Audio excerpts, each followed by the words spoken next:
Welcome to Sweet Life Beat Life. We hope this video helps. You start by verifying the basics fast.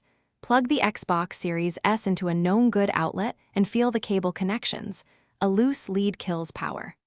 Once done, swap to a different outlet and bypass surge protectors to rule out external faults.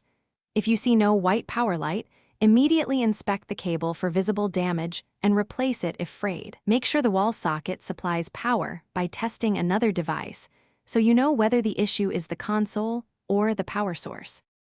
You perform a forced power cycle to clear stuck firmware states. Press and hold the console power button for 10 seconds until it powers off completely, then unplug the power cable for 10 to 30 seconds to bleed residual charge. Once done, reconnect the cable and press the power button. Listen for the fan and watch the front LED for a startup pulse. If it boots, that cleared the fault. If it blinks or shows no activity, try repeating once more and note any patterns in lights or sounds. You finish with targeted checks.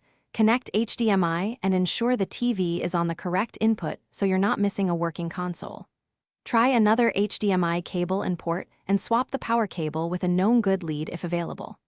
Make sure the controller pairs after the console boots. If buttons do nothing, inspect the power button for physical jam.